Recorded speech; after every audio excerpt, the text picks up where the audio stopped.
안녕하세요. 이수진입니다. 이번 시간은 조경기능사 필기 모의고사 27회로 최신 문제로만 이제 복원을 해서 설명을 드리도록 하겠습니다. 자, 1번 다음 중 가로 안에 들어갈 알맞은 말은 형태 색채와 더불어 땡땡은 디자인의 필수 요소이다. 자, 그럼 디자인의 필수 요소가 뭐냐? 선, 그 다음에 형태, 질감, 색채입니다. 그러니 여기서는 지금 형태, 색채와 더불어 뭐가 있냐면 질감을 얘기하는 겁니다. 다른 것들도 뭐 요소는 될 수 있습니다만 필수 요소는 아닙니다. 이제 다음 2번. 왕벚나무는 전정하지 않는 것이 원칙이나 전정을 해야 할 때가 있습니다. 왕벚나무는 우리가 부가 잘 되기 때문에 전정하지 않습니다. 특히 5cm 이상의 굵은 가지를 전정할 때는 반드시 톱신페스트를 발라주게 돼 있거든요. 그런데 그 이후로 적합하지 않은 것, 그러니까 이게 뭐냐면 무슨 말이냐면 보통은 전정하지 않는다. 근데 왜 해야 되냐가 맞는 게 요거거든요. 이럴 때는 전정을 하는 거예요. 하지만 이거하고는 상관이 없다라는 뜻이거든요. 자, 병충해 입은 가지, 그 다음에 가지가 너무 밀생해서 또 꽃이 못 피는 경우도 있어요. 그래서 어느 정도 솎아줘야 될 때, 그 다음에 너무 수세가 약할 경우에는 전정을 해주거든요. 근데 자연 수영을 만들기 위해서 전정하지는 않는다는 얘기입니다. 일반적으로 자연 수영을 그냥 놔둡니다. 왕벚나무는 자연 수영을, 내가 수영을 인공적으로 모양을 바꾸지 않는 수종이거든요.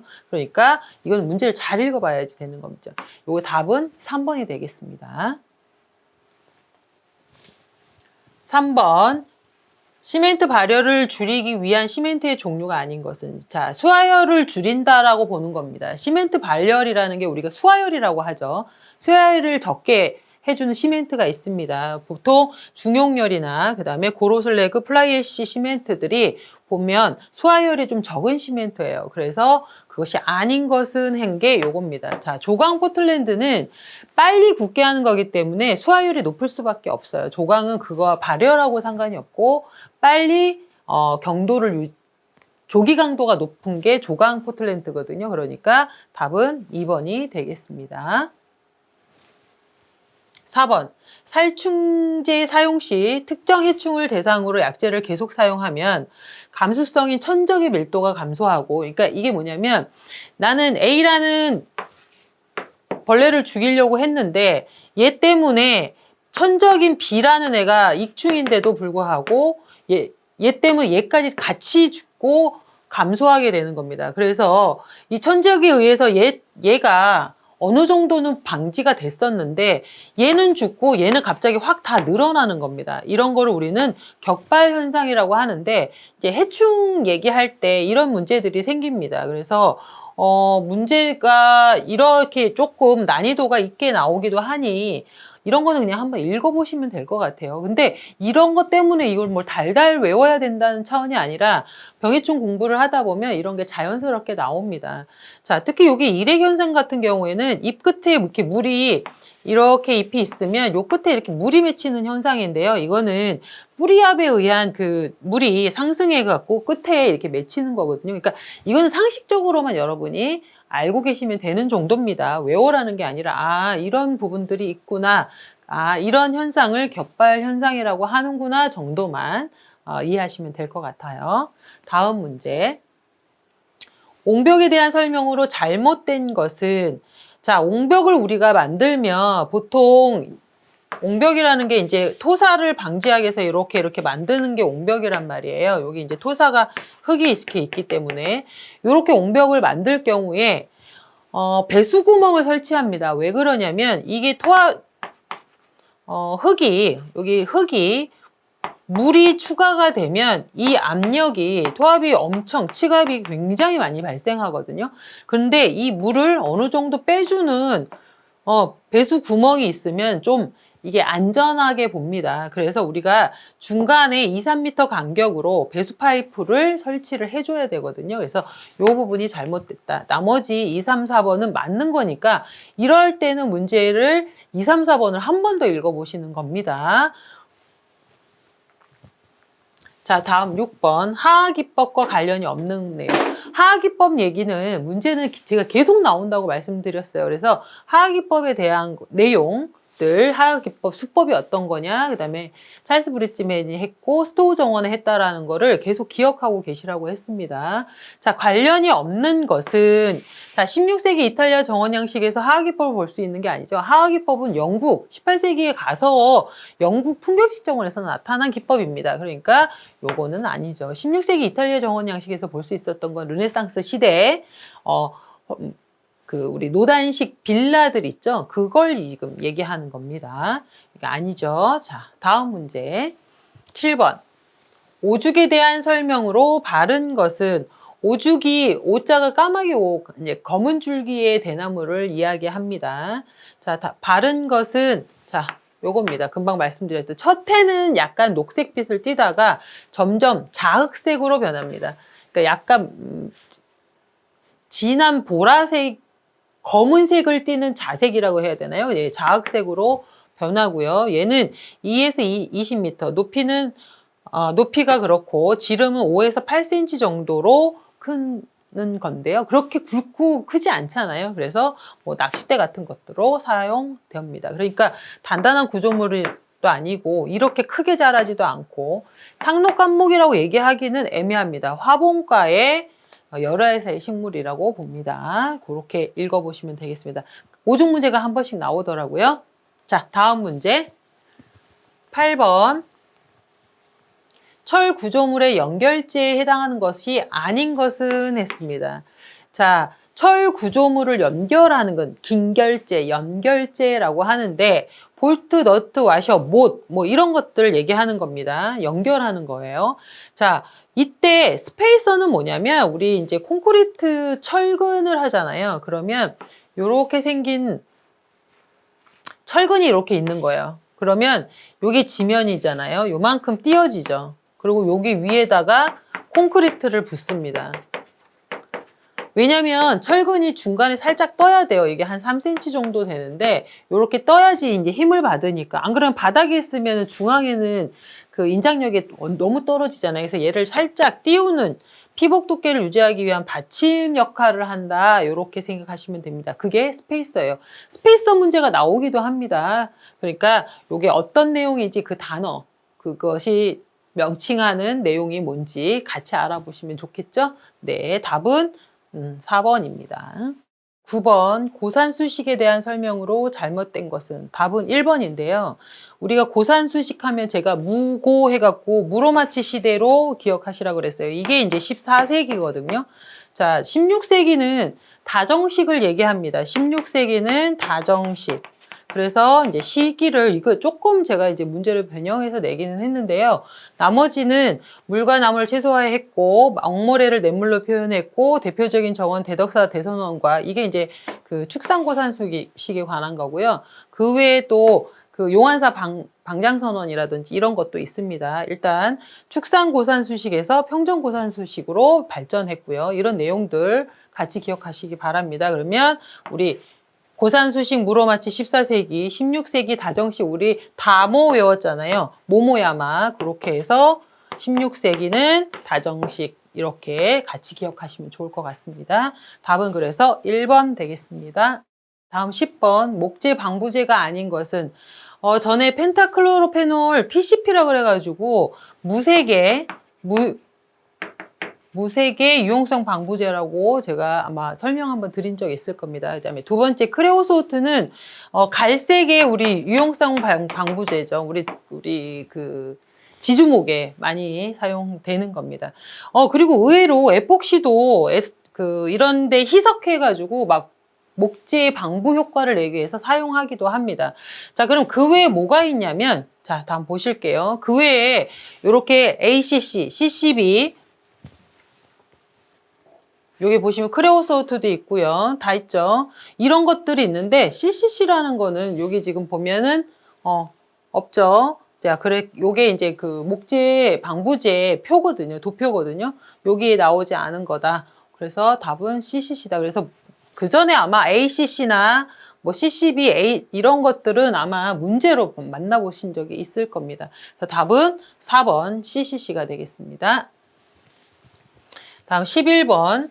모래로 물을 표현한 대표적인 정원은, 앞에 문제 있었습니다. 그러면 우리가 이게 뭘 아셔야 되냐면 모래로 물을 표현한 정원을 우리는 고산수식이라고 얘기해요. 고산수식이라는 걸 이미 알고 고산수식에 해당하는 정원을 찾는 겁니다. 자, 그러면 여기 보면 3번은 다정식 정원이고요. 평정고산수식은 용환사, 방장사원 제가 조금 전에 설명 잠깐 했던 거고요.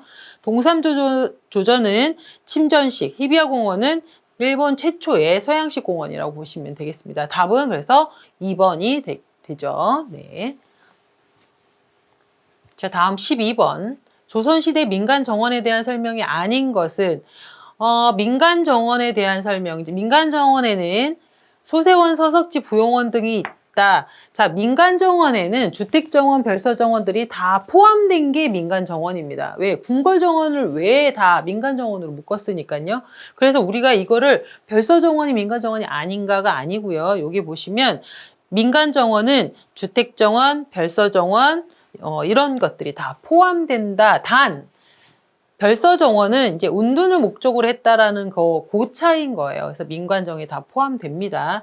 대신 이것들은 3번 보시면 부와 권력을 나타내는 척도였다. 우리나라는 정원 자체가 부와 권력을 나타내는 정원을 만든 경우가 거의 없었어요. 예, 조선 후기로 가면은 이제 좀 돈이 있는 사대부에서 좀 권력이 있는 집에서 조금 화려한 정원을 했다고는 하지만 옥호 정도 같이. 근데 그렇게 부와 권력을 나타내기 위한 용도로 쓰지는 않았다라고 보시면 됩니다.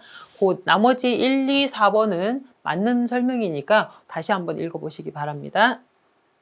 다음 13번. 내부 진동기를 사용하여 콘크리트 다지기를 실시할 때 내부 진동기를 찔러 넣는 간격은, 자, 보통 우리는 50cm 간격으로 이렇게 진동기를, 바이브레이터를 넣어서 섞어주는 겁니다. 너무 오래 있어도 안 되고 사선으로 한다거나 너무 촘촘하게 한다거나 너무 띄엄띄엄 하는 것도 좋지 않습니다. 그래서 보통 50m 내외로 보시면 50cm 내외로 보시면 되겠습니다. 그래서 이 다짐을 하는 이유는 내부 공국을 제거하고 그다음에 부착력을 철근과 콘크리트가 잘 붙도록 하고 내구성 이런 것들을 향상시키기 위한 방법입니다. 그 이유입니다. 그래서 우리 진동기 문제가 한 번씩 콘크리트 바이브레이터 문제가 한 번씩 나와요. 그래서 그림으로 설명을 해놨습니다. 한 번 더 확인해 보시기 바랍니다.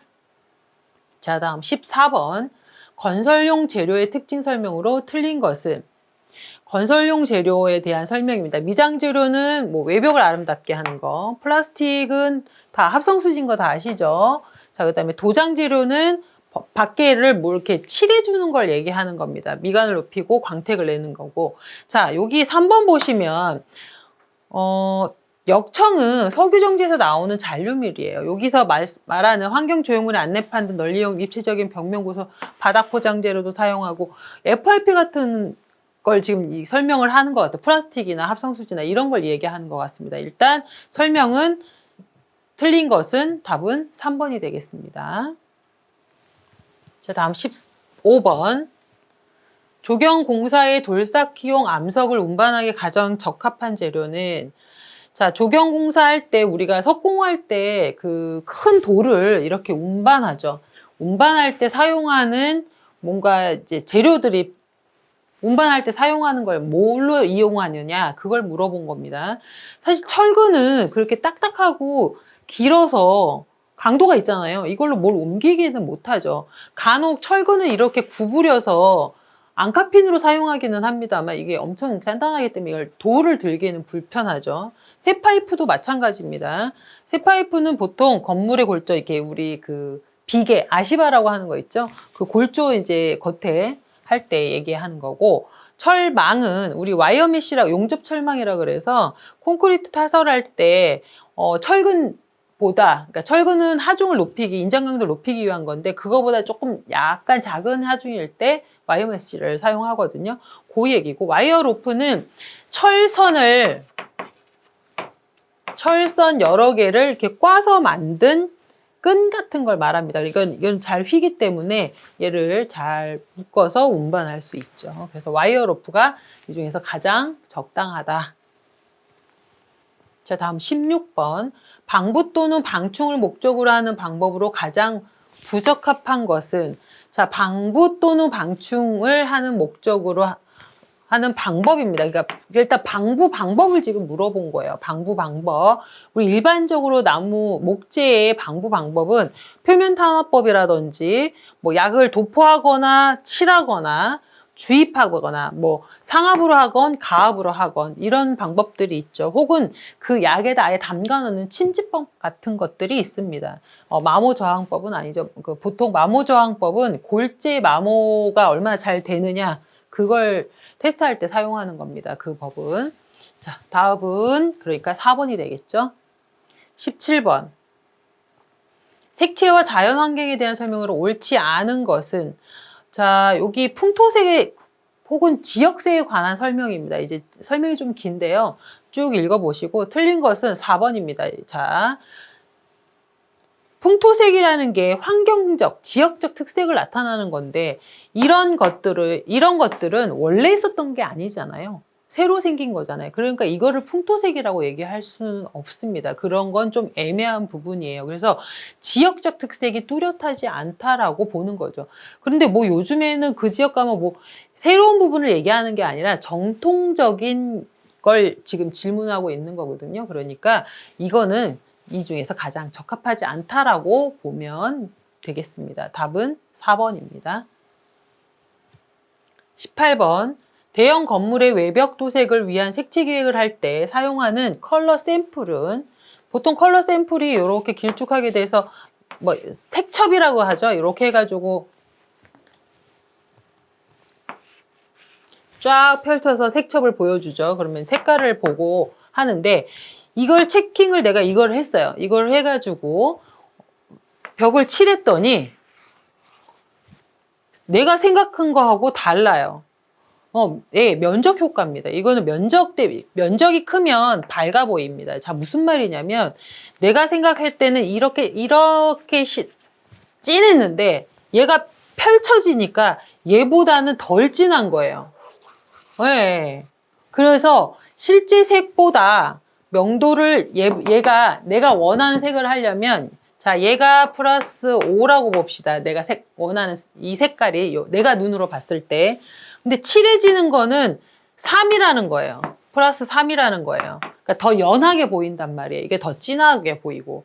그러니 내가 원하는 진짜 5로 하려면 명도나 채도를 낮춘다는 거는 색깔을 좀 더 연한 거를 고르라는 얘기입니다. 이렇게 더 밝아지는 거죠.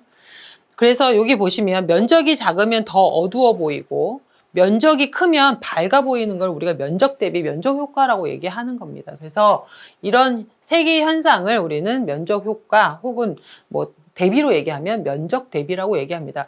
간혹 이게 문제가 어떻게 나오냐면 내가 그 샘플을 선택해서 아파트 벽면을 칠했더니 뭐 내가 처음에 고른 색보다 연하게 나왔다. 그걸 무엇이라고 하느냐, 무슨 대비라고 하느냐, 뭐 이런 식으로도 문제가 나옵니다. 그래서 면적이 달라지는 부분이 나오면 아, 이거는 면적에 대한 얘기구나. 면적 효과, 면적 대비라구나. 이렇게 뭐가 더 밝아 보이고 뭐가 더 어두워 보인다까지 우리는 그러니까 외우기가 어려워요. 근데 일단은 중요한 거는 내가 본 것과 칠하는 곳의 면적이 달라졌다. 이렇게 기억을 하시면 외우거나 이해하기가 더 쉬울 것 같습니다. 그래서 답은 4번이 되겠습니다. 19번. 먼셀 색체계의 기본적인 5가지 주요 색상은 우리가 먼셀의 색상환을 제가 아마 설명했을 겁니다. 여기 빨, 레드, 옐로우, 그린, 블루, 퍼플 이렇게 있잖아요. 그쵸? 그래서 여기 사이에 있는 게 YR, 여기 사이에 있는 게 GY, 요렇게 있는 게 BG, 요렇게 있는 게 PB, 요렇게 있는 게 RP라 그랬어요. 그래서 여기는 주황, 연두, 청록, 남색, 여기는 자주. 근데 여기서 얘기하는 건 요거 기본이 되는 색. 요거는 뭐라? 빨강, 노랑, 초록, 파랑, 보라. 답은 2번이죠. 이게 기준이 된다 이 얘기입니다. 별로 어려운 문제는 아니에요. 그냥 설명 들으면 아마 다 아실 겁니다. 자, 다음은 20번. 도시 내부와 외부의 관련이 매우 좋으며 재난 시 시민들이 빠른 대피에 큰 효과를 발휘하는 녹지 형태. 요즘 한 번씩 이렇게 녹지 체계가 나오더라고요. 녹지 체계에 대해서 뭐 이렇게 문제 나와요. 가장 그냥 일반적이고 가장 효과적인 녹지 체계가 뭐냐 이렇게도 나오기도 많이 합니다. 그래서 우리가 보통 그걸 우리가 방사환상식이라고 얘기를 해요. 근데 여기서 질문하는 거는 방사식이었습니다. 그래서 요거 한번 읽어보시면 예전에는 이게 다 산업계사 기사 문제에 많이 나왔는데 이게 이제 한번 조금씩 이렇게 내려와요. 그래서 요거 다시 한번 보시고 해당되는 도시 이름들도 같이 아시면 좋겠지만 이것까지는 좀 무리고요. 저는 이제 이걸 그림으로 생각하시면 좀 환상식이라는 거는 이런 느낌인 거예요. 이렇게 발전이 됐다는 거. 방사식은 도시를 중심으로 이렇게 방사식으로 발전했다는 거. 방사식은 요거 두 개가 합친 거. 뭐 이렇게 기억을 하시면 그림으로 좀 기억을 하시면 좀 외우기가 쉬울 겁니다. 자, 여기서 답은 2번입니다. 21번. 경복궁 내 자경전의 꽃담 벽화 문화에 표현되지 않은 것은 우리 경복궁 내에 그 자경전과 그 다음에 교태전이 있죠. 교태전은 아미산호를 우리가 기억하시면 되고 자경전에는 꽃담 그걸 좀 기억하시면 좋은데 거기에 사용되지 않은 식물은 답은 산수유인데요. 일반적으로 이렇게 생각하시면 됩니다. 교태전은 이제 중전이 자경전은 대비가 머무는 곳인데 여성분이 머무는 곳이고 그렇다 보니 특히 대비 같은 경우는 이제 장수라든지 그 다음에 교태전의 그림은 다산을 상징한다거나 이런 개념으로 이해하시면 좀 외우기가 좀 좋지 않을까 싶습니다. 일단은 자경전 꽃담에 있는 거는 복숭아, 모란, 매화, 국화, 대나무, 석류가 있는데요. 저 지금 내용을 보시면 장수와 건강하게 사는 그런 것들에 관한 그림입니다. 여기서 그래서 답은 산수유가 되겠죠. 그러니까 뭐가 있는지를 좀 이번 기회에 한 번 더 읽어보시기 바랍니다.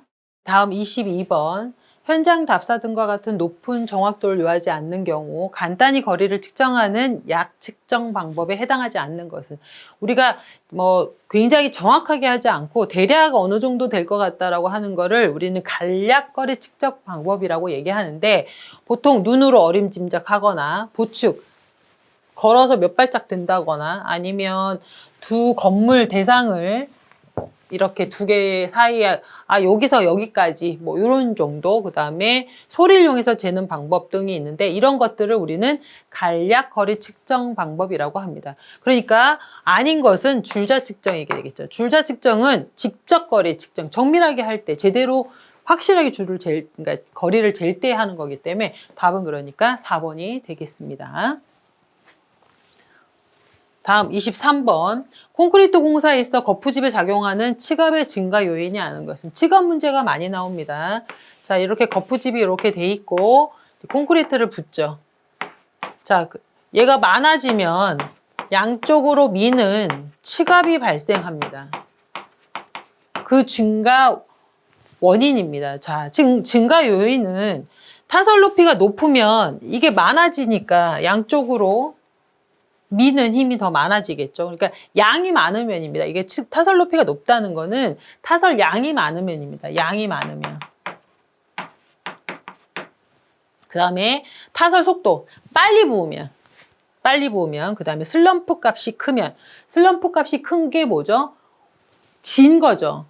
반죽 질기가 질면 이게 옆으로 퍼지는 힘이 더 많아지는 거죠. 단단하면 그대로 모양이 있잖아요. 그 다음에 내부 온도가 높거나 다짐을 너무 많이 하게 되면 치갑이 너무 발생됩니다. 근데 증가 요인이 아닌 것은 다 해당 사항이 있죠. 빈배합이라는 것은 우리 그 리치 믹스, 부배합하고 반대인데 시멘트 양이 적다는 겁니다. 이거는 이거하고 상관이 없죠. 24번. 수준 측량에서 표고라함은 일반적으로 어느 면으로부터의 연직거리냐. 자, 우리가 수준 측량, 평판 측량 아시죠? 레벨 측량을 할 때 어떤 면으로부터의 연직거리를 표고라고 하느냐. 다시 말하면 표고에 대해서 물어보는 겁니다. 자, 기준면을 여기를 기준면으로 하고 이 연직거리를 우리는 표고라고 얘기합니다. 여기를 그 기준면으로부터 지표 위 어느 지점까지를 연직거리를 우리는 표고라고 합니다. 이게 이제 표고에 대한 정의이기 때문에 이건 그냥 그렇게 알고 계시면 될 것 같아요. 자, 25번. 곰팡이가 식물에 침입하는 방법으로 직접 혹은 자연, 상처 침입으로 구분하는데 직접 침입이 아닌 것은? 이라고 물어봤습니다. 자, 피목 침입은 여기 보시면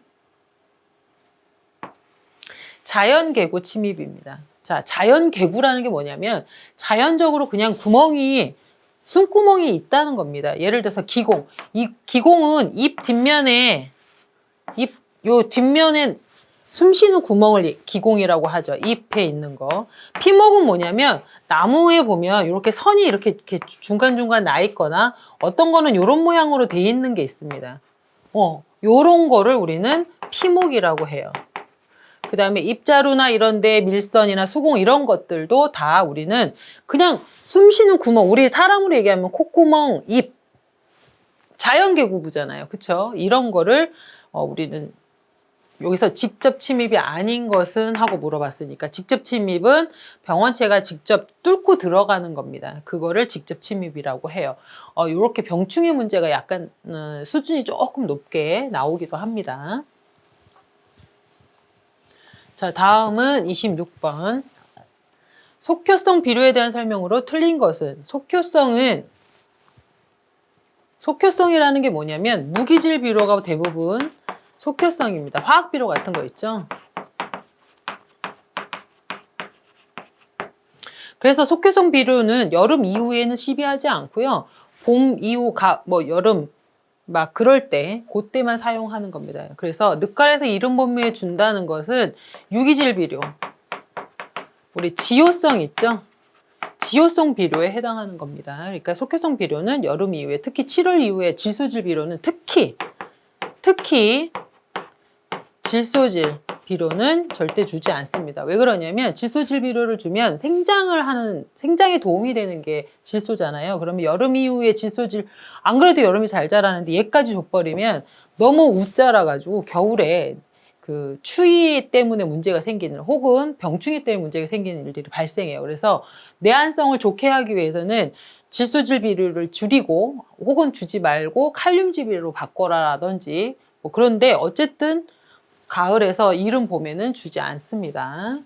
27번. 이식에 대한 적응성이 가장 어려운 것은? 그러니까 이식이 잘 안 되는 거, 이식을 싫어하는 거, 혹은 이식이 어려운 수종을 지금 질문하는 겁니다. 보통 우리가 편백이나 버드나무 종류, 그 다음에 이런 것들이 사철 지통나무들이 이식이 쉽거든요. 그런데 여기 보면 독일 가문비라든지 일본 잎갈나무는 이식을 좀 어려운 수종입니다. 그래서 답은 4번이 되겠죠. 미루나무도 버드나무류잖아요. 수양버들처럼. 그래서 답은 4번입니다. 28번. 철근 콘크리트와 묵은 설명 중 철근의 특성으로 옳은 것은? 자, 철근 콘크리트로 말이 설명이 맞는 것은? 자, 지금 보시면 아무래도 콘크리트 공사에 철근이 있냐 없냐, 묵은이냐 철근이냐의 차이가 당연히 있겠죠. 인장 강도가 높을 거고요. 철근의 주 사용 목적은 압축 강도가 아니라 인장 강도의 보완입니다. 그 다음에 유지관리비가 적게 소요되죠. 왜냐하면 묵은에 비해서 유지관리비가, 왜냐하면 묵은일 경우에는 크랙이라든지 인장 강도가 약하니까 이게 갈라질 가능성이 아주 높습니다. 공사 기간이 짧다? 철근이 들어가면은 철근 배관하는 거랑 그게 시간이 더 걸리죠. 오히려 짧지 않죠. 거푸집 공사가 필요 없다? 아니요. 더 간단하거나 그렇지 않습니다. 철근을 지금 더 배관해야 되니까 더 시간 걸린다 그랬잖아요. 그러니까 답은 유지관리비가 적게 든다. 다시 말하면 좀 더 튼튼하다. 그렇게 보시면 되겠습니다. 답은 2번. 29번. 금속질에 대한 설명으로 틀린 것은? 구리아연 10%를 첨가하여 제조한 합금을 청동이라고 한다. 구리에 아연이 아니고 구리에 주석을 넣은 것이 청동입니다. 이런 문제도 나와요. 그래서 좀 문제가 좀 예전하고 좀 다르다. 다른 내용들은 사실 또 이것도 어렵단 말이에요. 그렇죠? 근데 요렇게 틀린 문제가 이렇게 나옵니다. 다른 건 다 맞는 거라고 하니까 이런 거는 여러분들이 막 외우시려고 그러는 게 아니라 청동은 구리주석 뭐 요 정도까지는 아시면 좋을 것 같아요. 자, 다음 30번.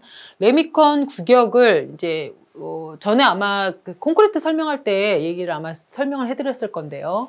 25, 210, 11로 표시되어 있다면 그건 뭘 의미하느냐? 그걸 물어본 겁니다.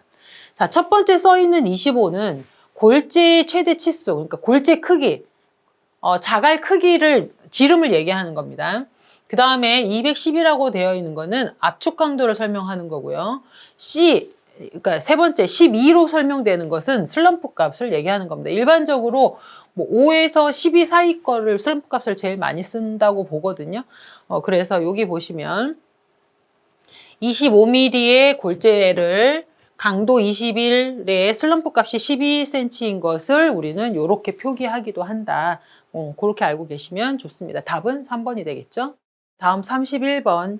조경 실시 설계 단계 중 용어의 설명이 틀린 것은? 자, 실시 설계 단계에서 우리가 하는 게 뭔지 이제 설계 도서를 작성하는 일인데요. 설계 도서 작성에는 도면도 있지만 설계 내역서나 그다음에 뭐 수량 산출 뭐 이런 내용 시방서 작성 등이 있습니다. 여기서 보면 뭐 여러 가지 설계 도서에 관한 이야기가 나옵니다. 봅시다. 일반 관리비 이런 거는 내역서에 나오는 내용이죠. 일반 관리비는 단위 작업당 소요 인원을 구하여 일당 또는 월급여로 얻어진다. 자, 일반 관리비는 기업에, 그러니까 그 시공하는 기업의 유지 관리비로 순 공사 원가의 몇 % 이렇게 딱 정해져 있습니다. 그래서 단위 작업당 소요 인원을 구한다는 거는 단위 작업당 하는 건 1이 대가고 소요 인원을 하는 거는 품셈이고 이게 말을 그냥 막 갖다 그냥 섞은 거예요. 그러면 나머지를 그냥 읽어보시면 됩니다. 2번, 3번, 4번은 공사비에 관련된 거, 그 다음에 시방서에 관련된 거, 뭐 이런 내용들이에요. 설계 도서의 내용이니까 1번을 읽어볼 게 아니라 1번을 읽어볼 필요 없습니다. 그냥, 설계 도서의 내용이 뭔가 2번, 3번, 4번을 읽어보시는 게 더 중요합니다. 일단 여기서 틀린 것은 답은 1번이 되겠습니다.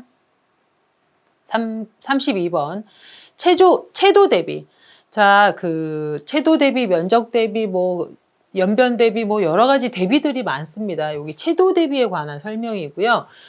답은 여기 설명이 나와 있습니다. 낮은 색의 채도가 높은 색을 인접 배치했을 때 채도가 선명한 색은 더욱 선명하게 보이는 것을 우리는 채도 대비라고 얘기를 해요.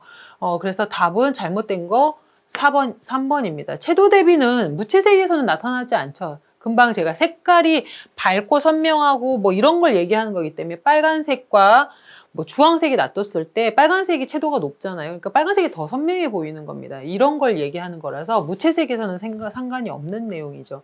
그 다음에 요거는 잘못된 내용입니다. 농도가 사용하면 훨씬 선명해. 중간색이 아니라 금방 설명 여기 나와 있죠. 그래서 이럴 때는 항상 잘못된 것은 하지 마시고 해설을 읽어보거나 맞는 거를 더 읽어보시기를 권합니다. 자, 다음 33번. 다음 가로 안에 들어갈 시설물은 시설 지역 내부의 포장 지역에도 뭐뭐를 이용하면 뭘 식재할 수 있대요. 뭐뭐를 이용해서. 자, 볼라드는 사람과 차량이 보도로 넘어오지 못하도록 막아놓는 게 볼라드예요. 그러니까 식재하는 거하고 상관이 없습니다. 펜스는 울타리라서 넘어오지 못하게 경계를 만들어 놓는 거고요. 벤치는 우리 휴게시설이라고 상관없습니다. 수목보호대는 포장지역에 식재할 수 있도록 하기 위한 게 수목보호대라고 보시면 되겠습니다. 나무를 포장지역에 하고 싶어요. 그러면 여기에다가 뭐 요렇게 높여서 하든지 그래갖고 여기 요즘에는 요렇게 둘레 요렇게 만들어가지고 만드는 거 있죠? 요거를 수목보호대라고 얘기할 수 있다. 자, 다음 34번. 사적 정원 양식에서 공적인 성격으로 전환하는 계기에 영향을 끼친 정원 작품은. 말이 어렵지만 단순합니다. 이제 우리가 보통 정원을 사적인 것에서 공적인 걸로 바뀌는 그 계기점이 되는 그 영향을 끼친 공원이 무엇이냐 이겁니다. 스토어 정원은 스토어 정원, 보르빅공드, 스토어헤드는 다 사적 정원이라고 보시면 돼요. 그런데 버킨헤드는 19세기에 영국에 설계한 조셉 팩스턴이 설계한 공공정원입니다. 이것이 바로 센트럴파크를 조성할 수 있게 된 계기가 되는 것이 이거죠. 최초로 시민의 힘으로 만든 공공정원입니다. 그래서 이때 공원이라는 것이 처음 나타난 배경이 되는 게 버큰헤드예요. 그래서 굉장히 획기적인 거다. 요걸 같이 기억하셔야 됩니다. 센트럴파크에 영향을 줬다까지요. 자, 다음 35번. 독도의 넓은 바다 위 전망대에서 보는 경관을 우리가 이런 걸 완전히 탁 트인 경관이라고 하죠. 그런 걸 우리는 파노라마 경관이라고 합니다. 탁 트인 시야를 제한받지 않고 우리 수평선, 전망대에서 보는 거, 지평선 이런 것들을 다 파노라마 경관이라고 얘기합니다. 자, 다음 36번. 토량의 부피로 가장 많은 것은 자, 우리는 터파기 양이, 그러니까 우리가 이제 공사를 할 때 뭔가를 묻을 때 터를 파죠. 그럼 이게 다 전체가 터파기 양이니까 터파기 양이 제일 많겠죠. 대매우기 양이라는 건 뭐냐면 우리가 여기다가 뭐를 심을 거예요. 해서 여기다가 이제 기초를 박을 거란 말이에요. 그러면 얘가 잔토철이죠. 얘는 이 부분은 대매욱입니다. 결국엔 이거 두 개 합한 게 터파기 양이라는 거예요. 자, 토양의 부피는 지금 현재 터파기 양이 가장 많습니다. 그 다음에 이제 뭐가 될지는 모르겠어요. 만약에 콘크리트 양, 이게 만약에 여기 덩어리에 이게 콘크리트로 온다면 이게 제일 많을 수 있죠. 이 모양에서는. 그 다음에 2번. 그 다음에 그럼 콘크리트 양이나 잔토처리 양이 비슷할 수 있겠네요. 그 다음에 대매우기 양이 보통 적을 수도 있고 많이 팠으면 대매우기 양이 더 많겠죠. 어쨌든 이 중에서 가장 많은 것은 터파기 양이 되겠습니다. 이게 반대로 부피가 가장 작은 것은 하면 그 중에서 우리가 생각해서 골라보면 되겠습니다. 자, 다음. 조경공사의 요청자를 우리는 뭐라고 하느냐? 우리는 그걸 발주자라고 합니다. 그래서 해설에 시공자는 발주자, 감독자, 설계자에 대한 설명이 나와 있거든요. 이거는 교재를 이용해서 읽어보시기 바랍니다. 다음 38번 시멘트 저장에 대한 설명으로 바르지 않은 것은 자, 시멘트를 우리가 오래 보관하면 딱딱하게 굳고 강도가 떨어집니다. 그래서 지면에서 좀 높게 띄우고 많이 쌓지 않아요. 그리고 창고 면적은 여기 보시면 0.4 곱하기 쌓는 단수 13포분에 이제 500포면 500 이렇게 해서 창고 면적을 구하죠. 이게 공식으로 문제에 나오기도 하니까 요거 같이 기억하시면 좋을 것 같습니다. 나머지 1, 2, 3번은 다 맞는 겁니다. 자, 39번. 수목의 표기 방법 중, 수목 규격의 표기 방법 중 HW로 표시하는 수목으로 짝지은 것은 자, HW 표시하는 수목은요. 이렇게 향나무, 전나무처럼 상록 교목과 그 다음에 관목을, 산철쭉 이런 것들 관목을 HW로 표시하거든요. 그러니까 바르게 짝지은 것은 답 바로 2번이 되겠습니다. 다른 거는 R도 있고요. HR도 있고 개나리 같은 경우는 H 가지수죠. 그래서 여러분 이 문제는 아주 조경 배우는데 상식적인 문제입니다. 아주 기본이 되는 문제니까 반드시 기억하시기 바랍니다. 40번 한지형 잔디에 자주 발생하는 병으로 여름에 잎이 황갈색으로 변하는 고온다습한 장마철이 주로 발생하는 자, 한지형은 서양 잔디를 우리는 한지형 잔디라고 얘기해요. 서양 잔디. 왜냐하면 서늘한 걸 좋아하기 때문에. 난지형은 우리 한국 잔디입니다. 얘는 여름을 좋아해요. 그래서 우리 한여름에 보면 잔디가 엄청 푸릇푸릇하고 10월만 넘어가면 벌써 누렇게 되죠. 얘를 그래서 난지형이라고 얘기하고 서양 잔디를 우리는 한지형이라고 얘기합니다. 보통 녹병이나 라지패치 같은 병은 거의 주로 난지형 잔디에서 많이 나타나는 거고요. 대표적인 한지형 잔디 병 브라운 패치가 있습니다. 여기 보면 장마철에 이렇게 황갈색 반점을 나타내는 병이라고 보시면 됩니다. 대부분 고온다습에서 많이 발생합니다만 일단 한지형에서 주로 많이 걸리는 거, 난지형에서 주로 많이 걸리는 거 이렇게 기억하셔도 좋을 것 같습니다. 41번 다음 책 고서에서 조경식물에 대한 기록이 다루어지지 않은 것은 지금 보시면 고려사나 양화소록, 동국이상국집은 특히 뭐 양화소록은 우리 그 식물 키우는 방법에 대한 굉장히 잘 돼 있어서 조경책으로 그러니까 오래된 책으로 가장 유명한 게 양화소록인데 그 외에 고려사나 동국이상국집에도 무슨 식물을 심었다 뭐 이런 얘기 정도는 나오는데 악학개법은 전혀 상관없는 내용입니다. 국악이론서고요. 한국사를 조금 공부하신 분이라면 쉽게 맞추실 수 있는 문제입니다. 자, 다음 그러니까 답은 아닌 것은 했으니까 답은 2번 악학개범이 되겠습니다.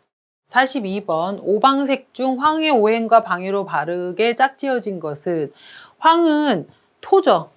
예, 그래서 중앙을 얘기하는 겁니다. 보통 우리가 중앙, 동, 서, 남, 북으로 되어 있고요. 이 중앙은 토라고 되어 있습니다. 황색이고요. 얘는 토입니다. 자, 동쪽은 청색이고 여기를 우리는 목이라고 합니다.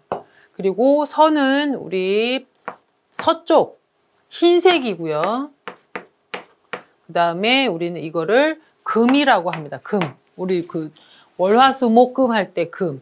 남쪽은 우리 적색이고요. 요거는 화를 얘기합니다. 여기 지금 보이시죠? 우리 왜 그 불이 빨갛잖아요. 이제 그런 걸 생각하고 하시면 제일 좋기는 합니다. 우리 푸를 청. 그렇게 그리고 우리가 봄, 여름, 가을, 겨울로 또 얘기하기도 하거든요. 봄, 여름, 가을, 겨울 이렇게 얘기하기도 합니다. 얘는 이제 흙이거든요. 검은색. 이렇게 오방을 색깔과 방위 표시 그 다음에 인의 예지로 또 얘기하기도 합니다. 그래서 오방색 제가 설명할 때 앞에 교재에도 있고 앞에 설명에서 오방색 설명할 때도 있고 앞서 문제에서도 많이 설명드렸던 내용입니다. 그거 다시 한번 보시면 될 것 같습니다. 자, 다음 43번 경복궁 내에 있는 정원과 거리가 먼 것은 경복궁 내에 있는 정원 경회루 맞죠? 경회루는 그 근정전 뒤에 옆에 있다고 보시면 됩니다. 등 뒤에 오른쪽에 있다고 보시면 되고요. 그다음에 향원정은 맨 안쪽, 그러니까 후원 쪽이라고 보시면 됩니다. 거기에 향원정이 있고요. 아미산 후원은 교태전에 있죠. 부용지는 창덕궁 후원에 있는 겁니다. 이렇게 각 궁궐에 있는 정원을 짝지어서 잘 기억하시면 좋을 것 같아요. 자, 다음 44번. 측량에서 칫솔오차에 가장 큰 영향을 미치는 것은 자, 기준. 보통 그 표정이 방이나 이런 것들이 가장 많이 칫솔오차에 영향을 미칩니다. 특히 이제 우리가 기준, 정중, 구심은 측량에서 3대 요소거든요. 그 중에서 이 표정이 가장 많은 오차를 남깁니다. 그래서 여기서 측량, 특히 측량의 중요 요소 중에 이 세 개 중에 이게 가장 많이 영향을 미친다. 이렇게 이해를 하시면 될 것 같습니다. 해설 교재로 다시 한번 확인하세요. 자, 다음.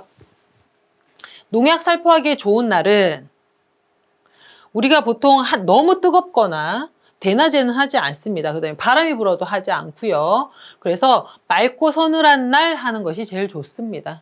농약 살포는요. 답은 3번입니다. 46번 종자 보관법 중 틀린 것은 자 종자를 보관할 때 보통 이제 모래와 섞어서 흙에 매장하는 뭐 노천 매장법이 있다거나 이렇게 축축하게 하는 방법이 있거나 아예 건조를 해서 건조한 상태에서 하는 방법 두 가지로 보는데요. 저 자세한 설명 뒤에 한 번 더 나와 있습니다. 여기는 보습 저장 방법과 그 다음에 건조 저장법이 있는데 노천 매장법 제가 금방 얘기한 대로 흙과 이렇게 섞어가지고 그냥 놔두는 거예요. 그래서 얘가 흙에 이 습한 것이 다 들어올 수 있도록 하는 겁니다. 그런데 앞에 보면 양지 바른 곳에 묻어둔다 그랬잖아요. 근데 흙과 배 앞에서 놔둘 거면 축축하게 해야 된다 이런 뜻입니다. 그래서 답은 1번이에요. 그래서 뒤에 보시면 그 저장 방법에 대한 얘기가 나오는데 종자 얘기가 왜 나와 이러는데 이거는 이제 산림에서도 한 번씩 나오는데 조경에서도 우리가 생산까지 같이 본다 그러면 종자 생산도 같이 뭐 아주 포괄적으로 하면 포함이 되기도 합니다. 근데 이런 문제가 또 이렇게 나왔습니다. 한번 교재에서 읽어보시기 바랍니다. 47번. 가지 자르기가 잘못된 것은 이제 전정이 잘못된 것은 하고 물어보는 내용입니다. 자, 전정할 때는 돌려난 가지 우리가 이제 그 바퀴살 가지라고 얘기하기도 하고 윤생 가지라고 하기도 하는데 그런 가지는 잘라주고요. 안으로 향한 가지 역지라고 하고 웃자란 가지 도장지는 잘라줍니다. 주지는 되도록 자르지 않죠. 만약에 뭐 똑바로 자란 나무를 완전히 휘게 자른다면 모를까? 대부분이 그렇지 않다는 겁니다. 대부분 주지는 자르지 않습니다. 답은 2번이 되겠죠? 자, 다음 48번. 병충해 예방을 위한 올바른 병충해 방제법은, 자, 병충해는 이렇게 생각합니다. 그 번데기거나 성충이 되면 약을 뿌려도 잘 안 죽어요. 그리고 알은 막 숨겨져 있기 때문에 방제하기 어려운데 애벌레일 때 방제하면 가장 죽이기 좋습니다. 네, 그래서 약 효과가 좋은 시기를 질문하는 겁니다. 그래서 답은 애벌레일 때 방제하기가 맞습니다. 설명 다시 한번 읽어보시기 바랍니다. 자, 다음 49번. 입차로 다시 제3자에게 공사를 주는 거. 자, 우리가 이제 공사를 누가 발주를 하고 공사를 누구한테 시공자한테 발주를 한단 말이에요. 이 시공자가 그러니까 원도급자예요. 직접 일을 맡기는 거. 이게 이제 시공자가 원도급인데 이 도급을 받은 시공자가 뭐 물량이 너무 많거나 내가 전문적이지 않아서 전문 건설업 쪽에 하도를 줍니다. 나눠주는 거야. 나눠줄 수도 있고 뭐 아니면 이 공사 A라는 공사를 어느 정도 맡기는 거를 제3자에 대해 주는 것을 우리는 하도급이라고 하고요. 제하도급은 안 됩니다. 도급은 뭘 주는 것 자체를 도급이라고 하기 때문에 여기서 질문하는 거는 하도급을 질문하는 거죠. 제3자에게 공사를 다시 주는 거 하도급입니다. 이거는 합법이에요. 자, 50번. 수중 디딤돌 놓기 설명으로 틀린 것은, 자, 수중 디딤돌, 그러니까 징검돌이에요. 징검돌. 우리 그 냇가나 이런데. 자, 수면보다 높게 해야죠. 수면이 조금 찰 수도 있잖아요. 그렇기 때문에 수면보다 한 요 정도는 더 높게 해야 물이 조금 올라와도 사람들이 건널 수 있겠죠. 자, 그 다음에 돌과 돌 사이의 간격은 15에서 20cm. 너무 멀어도 안 되죠. 왜냐면 물이 있는데 넘어가려고 그러면 너무 무섭잖아요. 저는 좀 개인적으로 좀 무서워합니다. 너무 간격 요 정도면 좋고요. 그 다음에 돌의 장축이 진행 방향이 직각이 되도록 하는 것이 좋죠. 그래서 우리가 발을 디딜 때 이쪽으로 건너가요. 여기가 물이 있어요. 그러면 요렇게 건너가는 게 우리가 안정적이죠. 그러면 요렇게 건너가는 거잖아요. 이렇게 놓는 것보다 낫다는 얘기죠. 근데 요즘에는 이렇게 네모난 게 돌이 나와요. 근데 이거 자체가 큰 거죠. 그러니까 이렇게 생각하시면 안 되고 일반적으로 진행 방향이 장축이 직각이 되도록 설치하는 게 일반적입니다. 자, 그러면 답은 2번. 틀린 것은 2번인데요.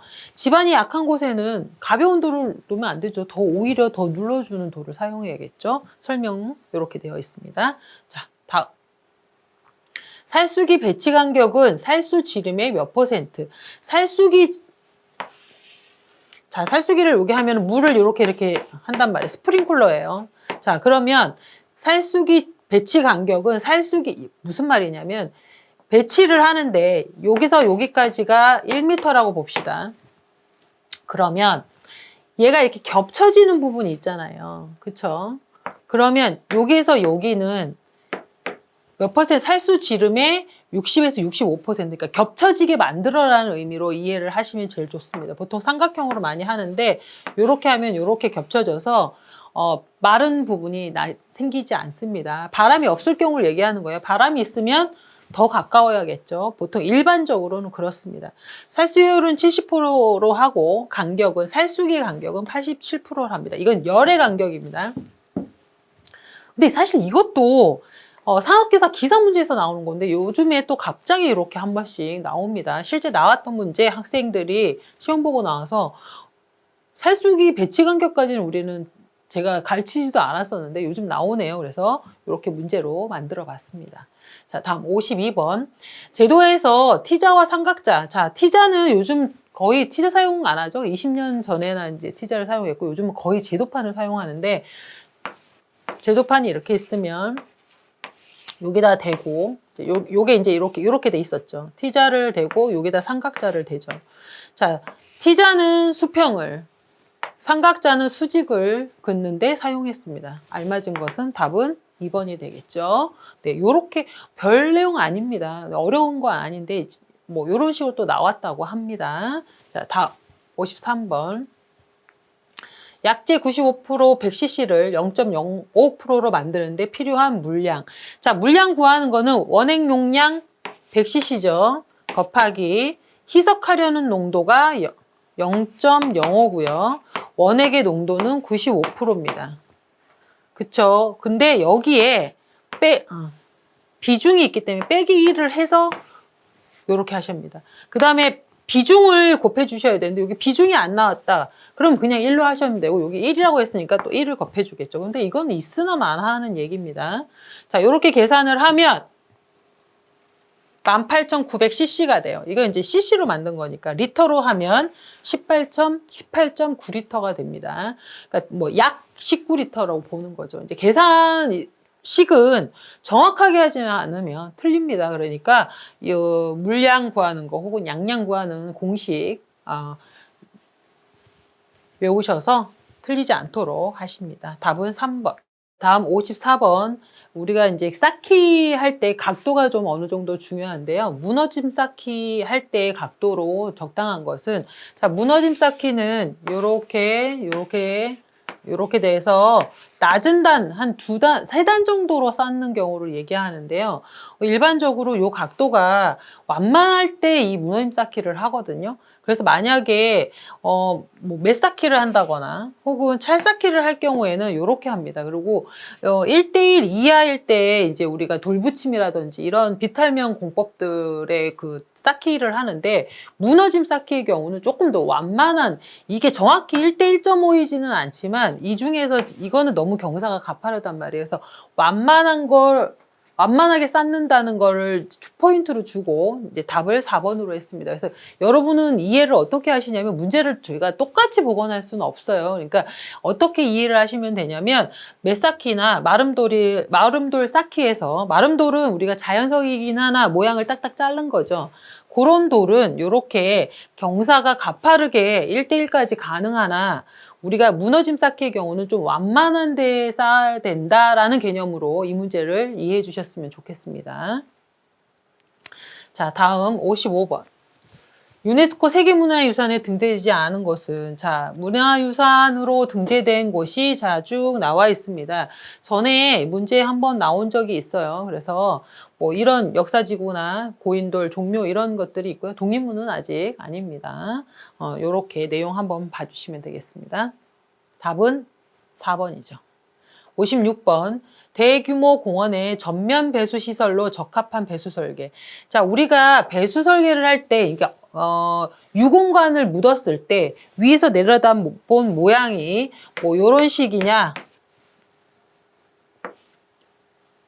아니면 여기 보면은 뭐 요런 식으로 하느냐, 아니면 요렇게 하느냐, 이거 그 유공관을 묻는 모양을 지금 물어보는 거거든요. 자, 일대 공원의 전면 배수입니다. 공원의 경우는 자유형이죠. 왜냐하면 이런 식으로 배치가 돼 있지 않아요. 즉 공원은 산책로라든지 공원의 배치들이 막 이렇게 자유스럽기 때문에 이 배수 시설 설계도 자유형으로 하게 되어 있습니다. 다른 내용들 한번 읽어보시고요. 공원의 경우는 자유형인 거 기억하시기 바랍니다.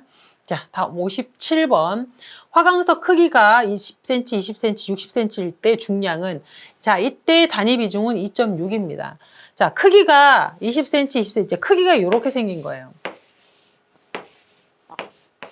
20cm, 20cm, 여기가 60cm짜리 돌입니다. 자, 근데 센치기 때문에 우리가 미터로 바꿔주면 얘가 0.2m, 얘가 0.2m, 높이가 0.6m가 되는 겁니다. 가로, 세로 높이를 곱하면 부피가 되겠죠.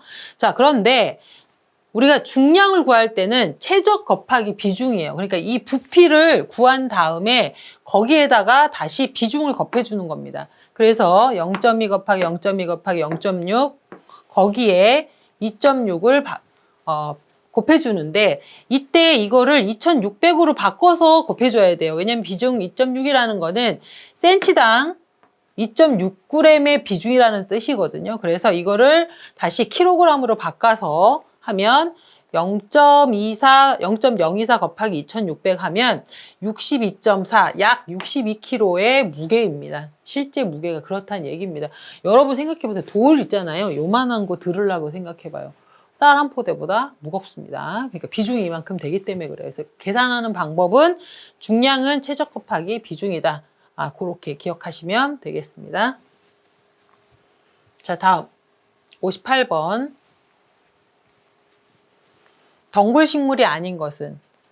덩굴식물, 우리 망경목을 얘기하는 거죠. 우리 인농덩굴, 담쟁이덩굴, 송황능소와 등나무, 으름덩굴, 의아리 이런 것들을 우리는 망경목 덩굴식물이라고 합니다. 부용은 낙엽, 감목, 아홉가로 무궁화하고 비슷하게 생긴 겁니다. 이거는 덩굴식물이 아니죠. 답은 1번이 되겠습니다. 자, 59번.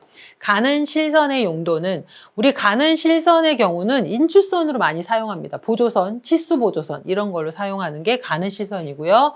나머지 우리 선에 대한 문제 많이 나옵니다. 그리고 늘 제가 이 선 문제에 대해서는 학생분들한테 뭐라고 얘기하냐면, 어차피 여러분 도면 필기 합격하면 도면 그리실 거예요. 도면 그리실 때 반드시 이 선의 용도를 알고 계셔야 제도를 제대로 잘 할 수 있습니다. 연결되는 부분이라고 생각하시고 좀 숙지하시기 바랍니다. 자, 다음 마지막 60번. 수목에 대한 설명으로 틀린 것은 능소화는 망경목입니다. 앞에 그 덩굴식물 얘기했었잖아요. 덩굴식물은 망경목입니다. 능소화가 그렇고요. 그 다음에 꽝꽝나무는 상록이면서 작은 관목입니다. 꽝꽝나무가 약간 회양목하고 비슷하게 생긴 나무라고 보시면 돼요. 나머지 설명 맞고요. 자, 문제 이렇게 지금 풀어보셨는데, 지금 이제 CBT로 바뀌면서 이제 우리가 문제를 복원하는데 아주 정확하게는 못합니다. 그러니까 문제 추세가 어떻게 나온다라는 것만 우리가 알 수 있고, 학생들 수험자가 적어온 문제만으로 복원을 하다 보니 아주 명확하지는 않아요. 그래서 문제의 단어만, 키포인트만 가지고 제가 문제를 만들다 보니 약간의 오류도 있습니다. 그래서 그걸 감안하시고, 제가 이제 문제 복원을 해서 설명을 드리는 거는 이제 요즘 최신 문제의 트렌드가 어떤지를 알아보라는 개념으로 공부를 하시는 게 맞습니다. 혹시 보시고 문제 이해 안 되는 부분에 이런 것들이 있으면 홈페이지에 올려주시면 댓글로 설명을 드리도록 하겠습니다. 감사합니다. 여러분 계속 끝까지 열심히 하시기 바랍니다.